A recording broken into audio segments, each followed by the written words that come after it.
Здравейте, аз съм Женина и днес ще си говорим за карта на мечтите или Vision Board и по-точно как да успеете да изпълните всяка една цел, която сте си поставили за годината. Знам, че вече е средата на януари, но никога не е късно да започнете. Ако вече сте направили вашия Vision Board или карта на мечтите, ще ви дам няколко съвета как със сигурност да изпълните целите си до края на годината, като клипът ще бъде под формата на влог, в който ще видите частично моите цели и как аз ги изпълнявам, заедно с съветите, които ще ви дам. Днес е понеделник, 13 януари и сега се оправям. Ще ходя до магазина, защото мисля да пека нещо, но още не съм измислила точно какво. След това ще изляза, защото ще изпълня една от най-големите ми цели от последните няколко години и той да си купя нов фотоапарат, който спестявах една година и нещо. И най-накрая дойде времето, в което да го купя, защото събрах парите. И докато се оправям да излизам, ще си поговорим за стъпка по стъпка. Всъщност аз как се прави Vision Board и на картата на мечтите. Аз си правя такава карта вече може би за трета или четвърта година. Всъщност четвърта година, защото аз си правя от 21-а и в началото първите пъти, като я правих, просто си избрах някакви картинки от Pinterest, които да ми харесват и да искам живота ми да излъчва такава енергия. Но всъщност всичко стана много по-лесно, когато се научих всъщност как се полагат цели, как всъщност се изпълняват. Като съществуват едни смарт цели, но те са тема за напълно различно видео. Но начинът, по който аз процедирам вече, насярам и се записвам финанси, образование, работа, личен живот, женска енергия. Пиша се някакви конкретни точки за някакви сфери, в които искам да работя тази година. Миналата година ми беше доста за работа, в смисъл почти всичко, което бях написала и направила, беше свързано с работа. Не ме разберете погрешно, няма нищо лошо в това, но в един момент просто бърнаутнах и беше доста зле положението. Тази година фокуса ми е да се науча да си почивам, което не означава, че съм изключила работните цели от списъка ми, даже напротив. Продължава да ги има, но тази година ще се науча да балансирам работа с почивка. Следващото нещо е по всяка една сфера да изброите нещата, които искате да постигнете. И тук идва ключовото нещо. Етапът, който установих, че е най-важен, е да си разбивате целите на малки стъпки. И как го правя аз? Имам си една папка в Google Drive с wordовски файлове и в началото на всеки месец, де-факто този метод, който сега ви обяснявам, го направих цялата миналата година и така успях. Правите си по един wordовски файл или всичко на едно място, няма значение, но в началото на всеки месец си отваряте списъка с целите за цялата година, отваряте си този документ, който е за месеца, примерно за януари, и пиша поне по едно нещо, което мога да направя през месеца, за да постигна една от тези цели. Например, една от целите ми за тази година е да отделям повече внимание за мен. Общо взето нещото се казва, точката ми в плана се казва женска енергия. И отдолу има неща от сорта на да пробвам различни хобита, да ходя на спа, да ходя на сауна, някакви такъв тип неща. В разбиването в януарския документ съм писала, примерно, да ходя на сауна веднъж всяка седмица. Друго нещо, което исках да направя, което пак е свързано с женската енергия, да сте повече време след природата. На мен много ми харесва, много добре ми влияе да съм на морето, съответно, друго нещо, което съм си разбила за този месец е поне веднъж седмично да ходя на плажа. Не да ходя на плаж, ами да слезам долу до морето, да се разхождам. Както ви споменах това с хобитата, да пробвам нови хобита всеки месец. И съм си написала, този месец искам поне веднъж да опека нещо хубаво, нещо сладко, нещо вкусно. Защото съм решила, че този месец ще бъде посветен на печене. Ако търсите готина рецепта и лесна за брауни, може да намерите в TikTok, съм я качила. И друга като микроцел, която съм си поставила за този месец, е да радвам хората около себе си. Съответно, като си ги зададете с, примерно, един път в седмицата да правя това, един път за цял месец да направя това, да прочета една книга през този месец и така нататък. След това, следващата стъпка е да си влезете в календара или където си разписвате задачите, но на мен ми е най-лесно в Google календар. И спрямо всяко едно от нещата, които сте си поставили като микроцел, си я пишете в календара и си я правите като среща, като вашето си време, нещо, което трябва да направите. Например, кой си ден от седмицата ще ходя на сауна. И аз това си го вкарвам в календара и аз знам, че това ще бъде направено. Или всеки понеделник ще пека нещо хубаво, ще го нося на колегите ми, защото хем искам да радвам хората около себе си, хем новото ми хоби за този месец, което да е печене, съответно комбинирам двете и си ги пиша в графика, за да знам да го направя. Вече тук зависи дали си правите нещата които си пишете или просто ги пишете и ги забравяте, но аз държа всичко, което съм си написала в календара, да си го спазвам. И що ме там, го правя. По този начин става натрупване, голямата цел и разбивате на малки и тези малки гледате как да ги имплементирате в ежедневието ви. Тоест, вие си правите времето за тях. И така е. Това е. Просто и лесно. Това, което имам да правя днес е, сега се оправям. Ще отида до Lidl да си напазарувам някакви неща за седмицата, защото вчера се прибрах от Шумен и нямам нищо в хладилника. И понеже днес мисля да пека, най-вероятно ще правя канелени яйца, но още не съм решила на 100%. Но ако правя канелени яйца, трябва съответно да си взема от магазина и нещата, които ми трябват за това. Трябва да пусна прахосмокачка, да се видя с Деница, ще ходя до фотосинтези да си купя най-накрая фотоапарат. Искам да ви кажа, че аз снимам с моя откакто се занимавам с фотография, което е от 2020, т.е. вече 5 години. И фотоапарата даже е на родителите ми, те ми го бяха дали. Мисля, той е техен.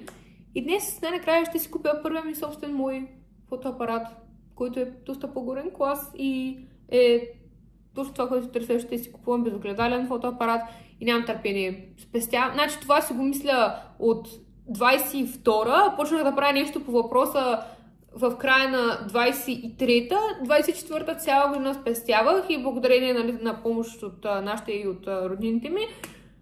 Днес ще отида да го купя най-накрая. Също така трябва да мина през Екон, защото си поръчах едни бутуши, които отново са свързани с една от моите цели, защото нещо, което искам да почна да правя, да се обличам по-класи, начинът ми на мислене да стане малко по-класи и се целя към елегантност и към женственост и така нататък. И съм си поръчала едни високи бутуши, защото съм решила да променя изцяло стила си. Така че да, ето това са малките стъпки, за които ви говоря. Мънички неща, които всеки ден по-малко и така надграждате и става цялата голяма цел. Отивам да реша в крайна сметка какво ще пека и отивам до Lidl. Приключих с магазина. Искам да ви кажа, че си викам добре, той е понеделник, преди обяд, преди обедната почивка. Едва ли ще има много хора, отново беше блъсканица. Не знам по кое време трябва да отида, за да не е пълно с хора. Правих си салата. Тук има микс от салати, рибатон, котич, домати, краставица, лимон. И това е. Мисля, че е това. Да, това е. И хапвам сега и се оправям, за да излизам да се виждам с Дени и да ходим за фотоапарата. В крайна сметка ще правя канелени яйца. Всичко е взето и го оставям тук. До вечера, като се прибера, ще ги меся.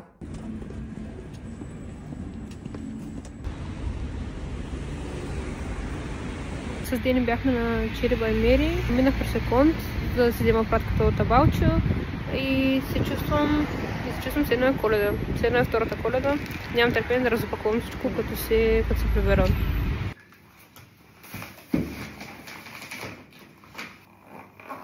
Прибрах се време да отваряме. Като почвам с това от Абалчо. Аз също мисля, че ви казах по тушата.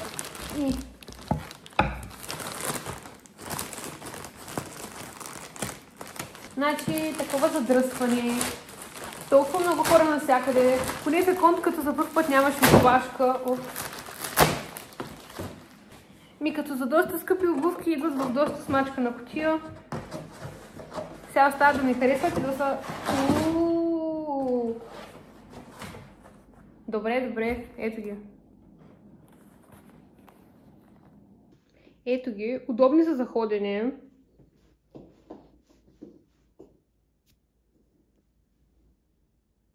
Нещото, което най-много чаках. Фотосинтезис. Момент. Оп. Ето го. Безогледален. Точно какъвто исках. Много яко. Много готино. Бля.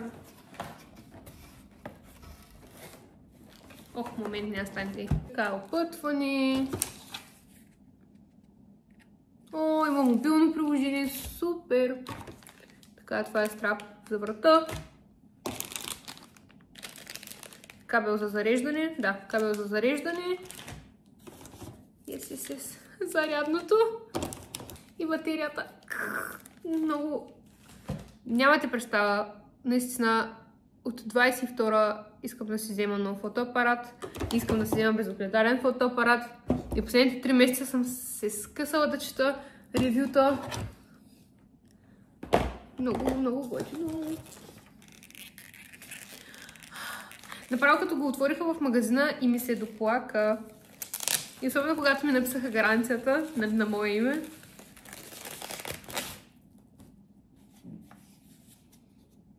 Много яко. И вижте сега, хоп. Цак, екрана се върти. Мисля, че знаем за какво също ще бъде използван този фотоапарат. Прекрасно. И имам обектив. 24-105 STM. Хоп. Ще си взема и адаптер, защото в момента Canon имат някаква като кампания, в която ако си купиш в определен срок техника на Canon и до избрани модели, може да се регистрира серийния номер на устройството в сайта и да ти дадат някакъв кешбек. И този кешбек ще го използвам, за да си купя адаптер, да си ползвам моите си обективи. Но ето го, мале, държах, освен тяло и обектив, не мога да повярвам. 24-105. Да. Момент, хоп. Да. Много хубаво. Само това е, нали, че няма батерия, защото аз исках да го отворя, да го пробвам там на място, преди да го взема, но нямаше батерия и не беше зареден, така че сега ще го заредя, за да мога да го включа и да си бърникам из настройките. То стана вече 6:10, аз след 20 минути имам онлайн среща за един проект, в който участвам, който за мое щастие свършва другата седмица. И после ще вечерям, трябва да се изкъпя, трябва да правя канелени руца, съвсем забравих, така че да, има доста работа още. Изчистих целия плод и само трябва да измия чиниите, но в момента е момента на истината, да видите в крайна сметка, мисля, че се получиха нещата. Хоп. След неуспешното ми втасване първия път, аз се отчаях, защото първия път, когато правих канелени руца, те бухнаха много. И станаха примерно 6. Обаче едно беше толкова голямо. Мисля, бяха много големи. И в момента станаха много мънички. Мисля, много наброй мънички. И се притесних в началото, че няма да се получат. И ще се разочаровам колегите ми, защото те вече знаят, че ще им нося. И ще да разочаровам и себе си, защото реших, че аз нищо не съм направила както трябва. И след това ги сложих самото тесто, го разтелих, сложих в плънка, навих го, нарязах го, подредих го в тавата и го сложих, покрил го с кърпа този път, защото първия забравих, и го сложих под климатика да го духа топло. И след това пуснах фурната, съвет от Зузо, пуснах фурната 100 градуса за около 5-6 минути и после спрях. И после вкарах тавата вътре и те се надигнаха още малко и сега ги изпеквам до златисто. И сега им правя горната заливка, която по принцип трябва да е от маскарпоне, но аз не купих маскарпоне, защото е 10 лева 500 грама. Аз ще ползвам 200 и после ще се развали, ще го хвърля като предния път. И затова се допитах до кораба майка и ще смеся заквасена сметана с крема сирене, пудра, захар и ваниля. И ще го намажа отгоре и ще ги оставя и утре ще нося на работа. И освен това ми остана да измия чиниите и да вляза да си измия косата. И така и се сетих, че така и не пуснах просто качка днес. Но поне оправих цялата бъркотия с целият плод, всичко беше в брашно, беше мазало. Успях да оправя него и успях да се оправя всичките дрехи, от фотоапарата, кутиите и работите. В крайна сметка съм доволна, станаха много добре. Ето го. Няколко дни по-късно, докато обработвам този влог, стигна до заключението, че аз в крайна сметка си измих косата, но съм откъртила и съм заспала веднага. И съм забравила въобще, че снимам нещо. Така че се надявам влогът да ви е харесал. Съветите за целеполагането да са ви били полезни и ще се видим много скоро с поредния влог, защото предстоят много интересни неща. Още веднъж благодаря ви, че гледахте и ще се видим скоро.